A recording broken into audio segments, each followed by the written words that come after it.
Asebiro Yesuna Akulora ni komanda jaler Atingo bada Ranyisi mar surrender.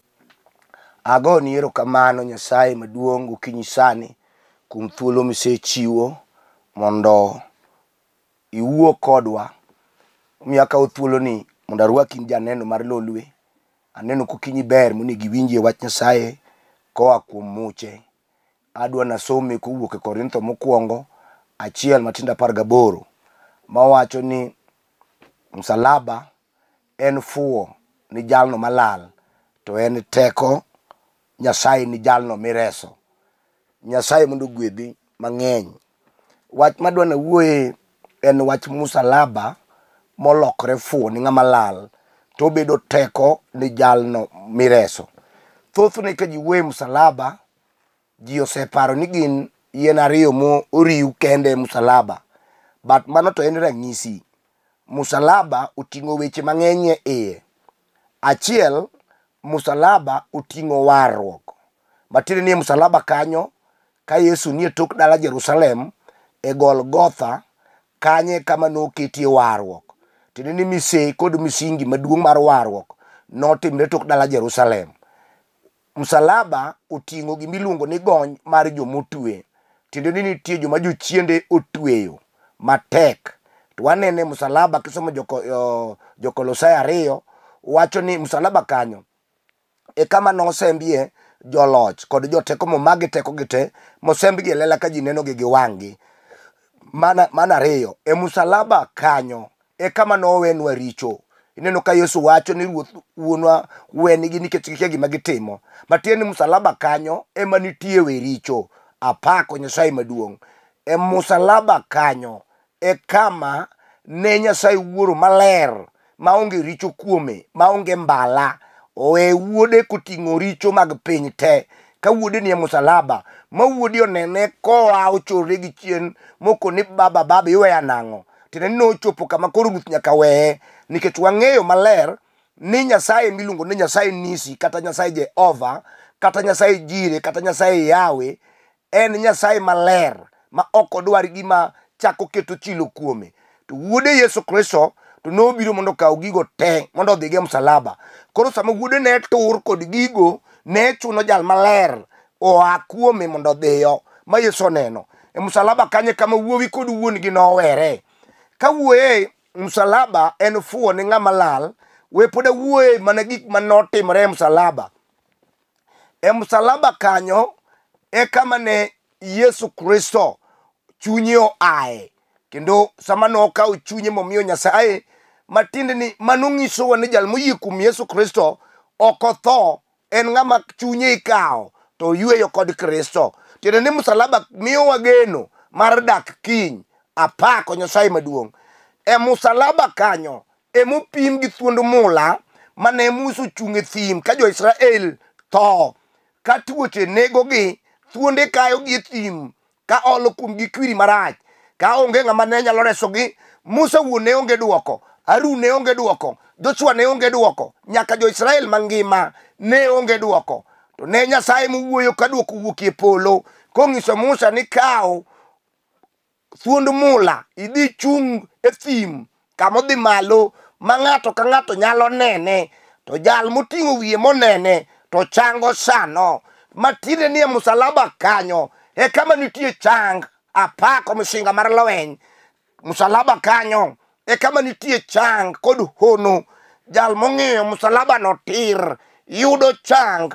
Mane kaka nong'is Musa ni Musa kaw thuond mula mondo ichung malo. Tadiera ka wang'iyo malong'o e Kalvari, ne nitie e Kalvari en got, to got kanye kama noketie msalaba Yesu e diere ka jokuoye ariyo ni e bathe.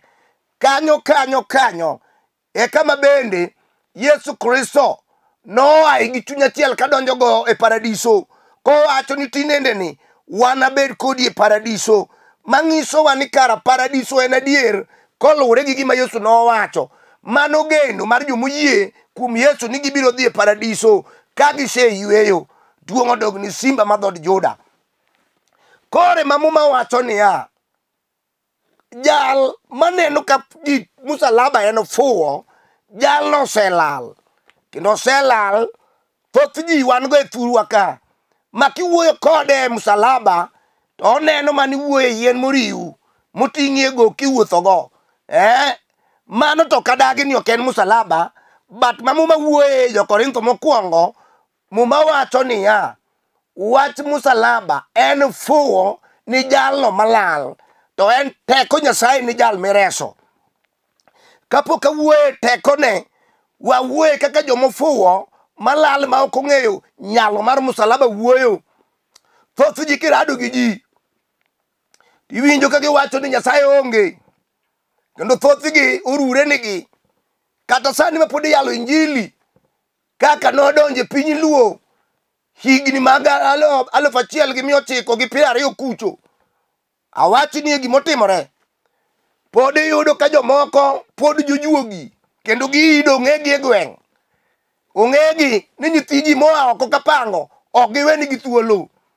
Girano nyaka jomosomo, to pod otamre tho en ma gweng' kanyo.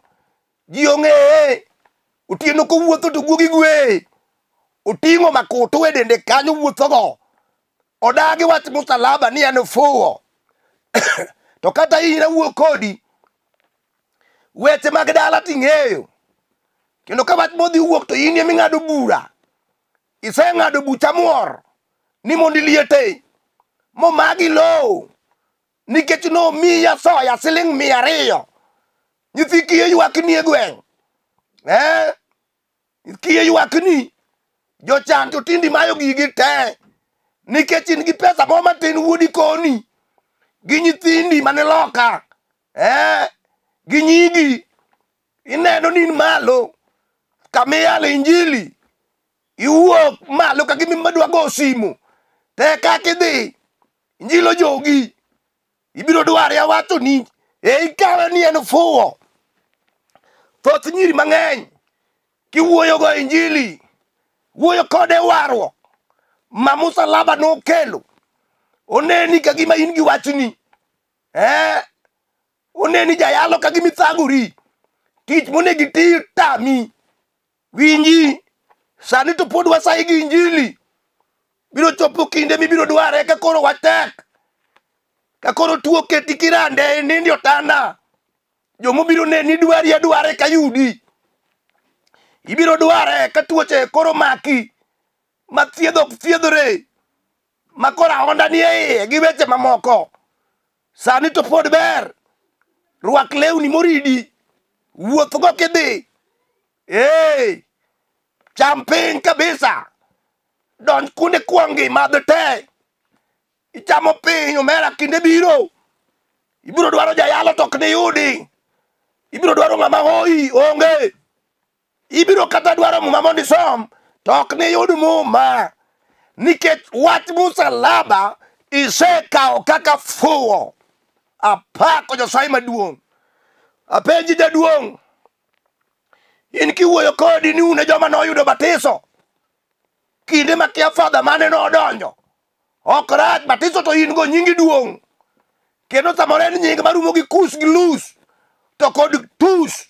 En nying maduong' ma kidwa luongo. To nyaka ikuong idol lewi. To be ineno. Kichal gi batiso mane yudo no. Dongi neno kipogori. Ato ere kwe mikele dala midake jaduong'. Dongi neno ka ogongo segwari. Iwuotho tibe ichich gi dendi. Idong ka in ng'at ma ji wuoyo kuome. Kata iwuotho e chiro ji siemi. Kata in liel. Ji ger kodi. Nikech ong'eyo timbe ni mitimo. Irano nyaka wuodo wadu. Modong buga gi lwete wuotho e chiro ka janeko. Dong ong'eyi. Ikawo wach musalaba ka gima en fuwo. Yesu nitie. Biro neno jalno. Abiro luongi ang'eye. Thuon mar Galili. En ye teko mar jomireso. Tuong'o dog ni simba ma dhod Juda. Isekao wach musalaba ka fuwo. Iwacho ni Yesu chengo. Pod idhi siwaho. Moko mifuari kor chiel. Kodi mama. Yesu chengo. del mano chwade 39 okinyi sa 12 agola mar Solomon kotwegi uno ni chwade del mondo chang ng'ato ka ng'ato manigi tuo, obed tuo mar kansa Yesu chango, obed alsa Yesu chango, obed tuo mar ndulme gi neko kata ura. Ere tuo mosetamo Yesu ja Nazareth. Kati wacho ni tineno maka gima jogo wawuoya kinde moko ne wadhi Kochia oyalo injili do to do wachope dala moro ma pesa nitie gimichamo oksida mitokni ng'eny yuidho mo kisungu gi nyiri to wadonjo moyawnwa gate wayudo ka jaduong' bodho gi chiege norwakowa gi maber. Sama ne wachako puonjre wach Nyasaye to wapenje ni jaduong', Nyasaye olimi dala nika, ere wach ma in go? Nokonwa nodak maber, okone sida, joge nitie loka ma mondo walamnigi, walamni nyithinde moko nitie Nairobi. Ne walamo, to katieko dakika matin mapok wawuok, to nyako donjo moran molap dhoge chwer ndulu me oserano. To ne wapenje ni jaduong', sami lamo ni nyithindi mane loka gi ma Nairobi mae dake wacho mondo lamne? Jaduong' no nodwoko ni winjuru, nyathina ni asetero osiptal kata sani en ga appointment Kenyatta, we miyo kada lamone, asewuotho kode, osekawo pesa, tinda weyo ni Nyasaye koyie otimne gima dwaro. To sani dwe mar 11 atere Nairobi, idhi timne operation, en ga appointment. Osiepna, gima wuoye ni okalo appointment, awuoye gima osetamo appointment, osetamo joyeng'o, osetamo jopicha, osetamo scanning, osetamo duto te. Awuoye Yesu mabiro ka kori giki okuta, kiseneno tho e wang'i, iseneno maram, kakiweyo nyithindi, kakiwe chiegi gi jodala ineno kidhi osiptala mora mora bidhiye, iwacho ni ok nyalore. We wacho ni kuom dhano ok nyalore, to kuom Nyasaye duto te nyalore. Ne wawuoyo, ne wawinjo ka much Nyasaye opong'owa nyaka ng'utwa malo, ne wachungi Yesu, ne wawuoyo dakika matin, ne wachimo nyakono gi nying kende manowenwa, manosiemo jochiende Kalvari, manosembo gi elela ka wasumbini mondo ji onegi. Nying no kende mane watiyogo, langa sa 6 nyako no podho piny, kore ka jochiende no ochako wuoyo, nyako no bedo totally delivered. Machieng' no ng'e wuon gi to ng'e mama, ngima nyaka kawuono. Awuoyi ang'o? Wach Musalaba nyalo bedo fuo ni japesa, nyalo bedo fuo ni jasomo, nyalo bedo fuo ni jamer, nyalo bedo fuo ni ng'ama timo timbe magala gala. To kuom Nyasaye ondiki ni yae muma, wach Musalaba en teko Nyasaye ni jalno mireso. Ang'eyo ni ng'eyo, dog chien nyamera, dog chien owadwa, ng'eyo ni osemi nono, isewang' ka jakitumbua, ng'eyo ni onge geno, dong ineno king'eyo, kiwuoye Mombasa ing'eyo, Nairobi ing'eyo, yedhe mag chira ing'eyo. Tapenji, dala ni to timo kanye? Dong ineno ka dala ni obayo? Ikawo wach Nyasaye ka third option, ibiye sami yieng', ibire sami koro ineno ka in thuolo, be ok chuni kata nyoluoro ni e dala ni machi wuodi okawo, ineno ni ok inyal diye, idich iyako chami e laro, kikawo kori odong' nono, ok ikaw wach Nyasaye ka gimoro. Osiepna joma nojare noringo ire Nebukadneza piny Babylon nojaro injili noduogo ir injili bang' higni 7 kosechamo lum ka dhiang'. Wach ni ok jar joma noting'o rungu gi beti kalawogo joyalo ema tinde joyalo. Paulo apako Nyasaye maduong'. Paulo ma wuod jotaso nonego jotich Nyasaye marom nadi.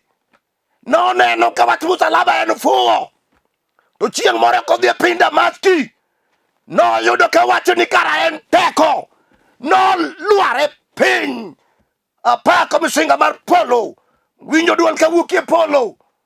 E jal ma wuoyo kuome. Simba mago Juda nyakwar Jesse. En teko ni jo mireso. Ng'ano mireso. Jal ma tuo ireso. Jal ma lwenje goyo. Jal ma onge kwe. Jal ma nyithindi obam. Makato choki gi gotieno. Nyithindo babaya. Otamore. Nyithinde monyuolo. Gini achije mag gweng'. Kadiel olal. Mago mage. Kadhiang' olal. Mago nyithinde. Kogo ng'ato. Mago nyithinde. Komer. Mago nyithinde. Kar njaga. Nyithinde. Kati neno nyithindi okwamo. Teko mar musalaba. Nitie kawuono mondo resi. Oresi dala ni no. Ogole otodo mar mibi. Ogole oko. Apako Yesu thuon mar Nazareth. Erokamano nyakwar Jesu, nyakwar obed. Erokamano nyalo mar jomuyie. Erokamano teko. Oh, erokamano thuon. Erokamano osiep Ibrahim Katera. Erokamano osiep Daudi ma wuod Jesse. Erokamano osiep Jakobo. Erokamano Nyasaye maduong'. Osiep Petro ka Jona. Osiep Johana wuod Zebedi. Ang'eyo ruodha. Awuoyo kodi mama. Awacho niya. Weka wach Nyasaye obed fuwo. Weka obed fuwo. Iwinjo mama. Kato se yanyi ni pok ipiro nyathi. Opi wang'ie machiembi. Ichami otieno to chami okinyi godiechieng'. Koni ok ni nyuol. Kata notimie gimoro. Madeno madewen. Magetimo singruok. Ni onge nyarodno manoyud nyathi. Kawuono wacho ni. Nitie nyalo. Mar musalaba. Teko no. Sama nojuol. Piny noringo wang'e. Polo gi dwe kod chieng' noringo wang'e. Lwendni madongo nobarore. En teko. Sama noluar e agot Solomon. Petro ka Jona gi joote moko. Gi ji 120 nodhumo dhok magikia. Dhok polo. Apako misinga mar lweny. En teko ni jomireso. Makati duong' ichalo Goliath. Obiro goyi piny awacho ni. Duong' odogo ni simba ma dhod Juda. Wach ni en teko ni jomireso. En teko Nyasaye ni jomireso. Kata nosekawi. Mama nyithindi te. Manyiri onge chuo. Maduong' dichuo tamo. Mar ariyo tamo. Mar adek otamo. Mar ang'wen otamo. Oh, chunyi lit. To in emiluongi pile. Mondo idhi budho nyawana. Idhi budho ote. Nyithindigo. Be matedo ni ote. Mobire gweng' kanyo.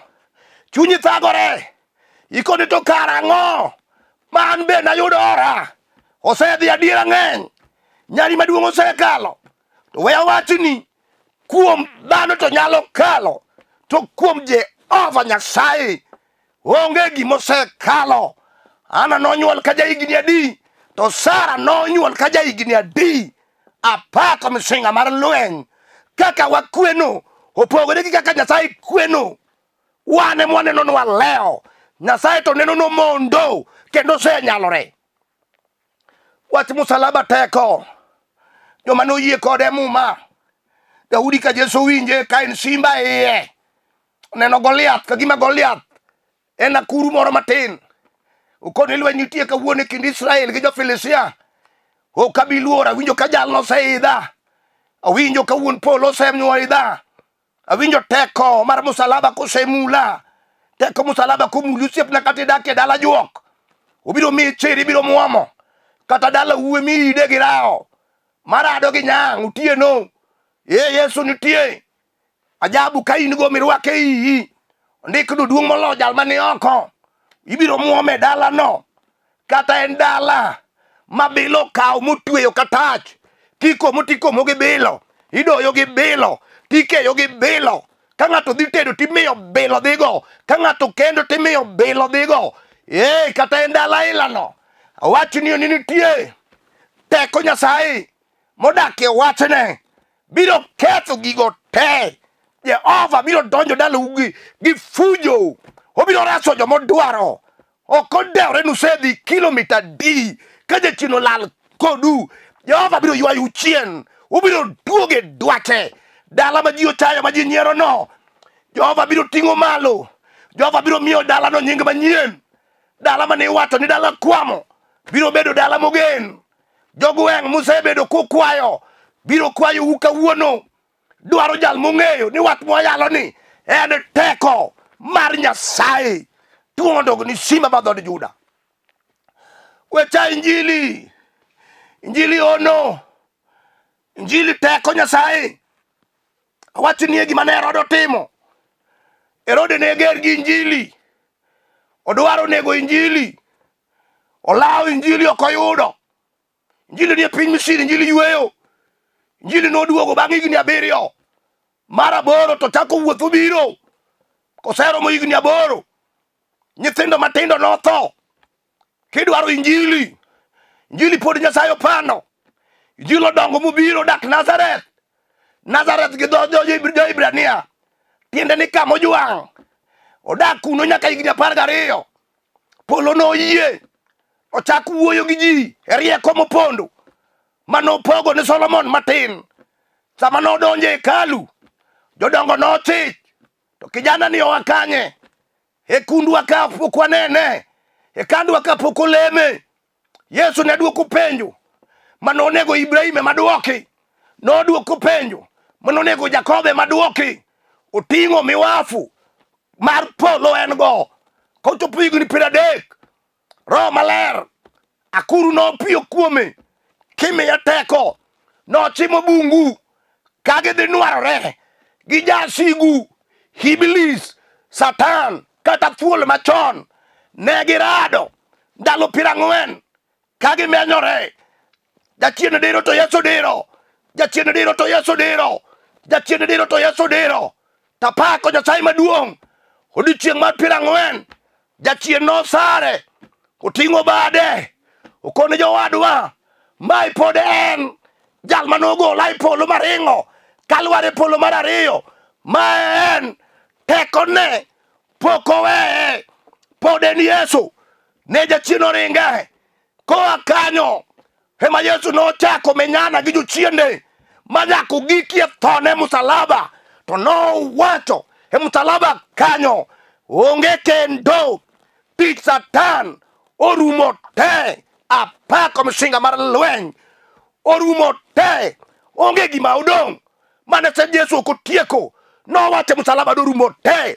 Obed kinda mar dalau. No rumo te. Obed jochiende mag misiko. Mag kuom. No rumo te. Obedi tuoche. Momako kori. Momako ndigi moketi piny. No rumo te. E musalaba kanyo. E kama no magie lepgi te. Mosembo gi kawasumbini mbele de. Kaji neno gi kawasumbini. Kode ge. Ajabu no Nazareth. No lo Satane lela. No mai gige mag kedo. Mosembe kaji neno. Ratiro. Duongi pako de losi ge teko. Odogni Yesu sima badho de Juda. Ere gimi neno ka tekni ka wuono. Biro wacho de diera. Asejaro injili, asejaro teko. Karamai kama teko nitie. Musalaba kae kama teko dakie. Ajabu ja Nazareth. Jalmano keti tok dala Jerusalem. Kama no ntie. Lungo nego Golgotha. Tira di karanga wich. Kama no ikiewi. Goliath. Ka Daudi osenego. Kanyo. kama Yesu notime mbira apako misinga mar lweny. Adwa nalamie kodi osiepna, adwa nalamie kodi mama, adwa nalamie kodi owadwa. Sema TV kama sibi nitieno. Kawuono Teko Nyasaye dwa limi, kata inie mitoka, kata inie odi, kaminene TV no, riaria badi winjo kageno nitie. E nying Yesu Kristo ja Nazareth, Nyasaye maduong' manochwe polo gi piny, rie badi kuom mama no, Jehova mar lweny, dichuog no siemo sivi tir, nyathi sikul gi kijana no, dwaro konyruok.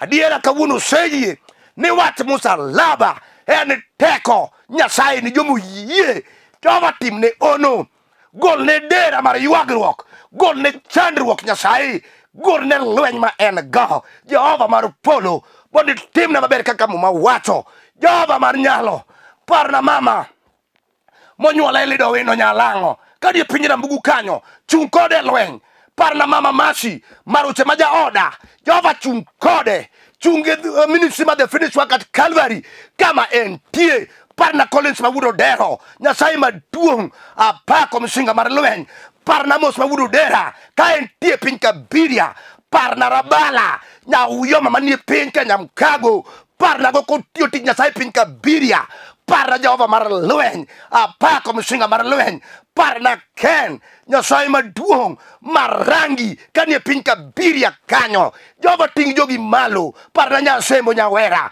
timne ng'wono Nyasaye, dhako mochung' gi wachni, par jolweny duto, parna Lolwe ka, Nyasaye maduong', parna Nick mabudo kelo mabudo seme, kanie Lolwe ka mien dalo, gwedhe Nyasaye maduong', parna jatich Nyasaye mumbo, apako Nyasaye manitie, hero kamano ruoth nikech isetimo, duong' kod pak gi loch gi teko, odogni nyaka chieng', amen.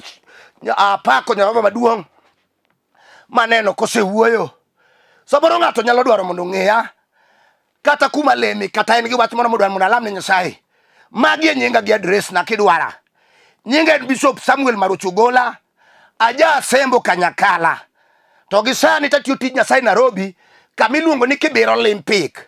Ka idwa biro kuno to kawa namba mawacho nini 07 400 87 57 5. Anuoyo 07 400 87 57 5. Kikaw namba no migoyo, tibiro yuda wan wawuo.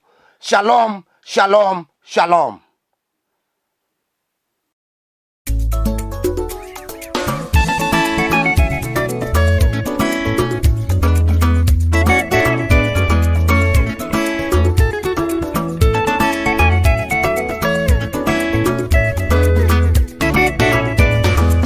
Pokaneni Yesu, kijwango ngimana, pokaneni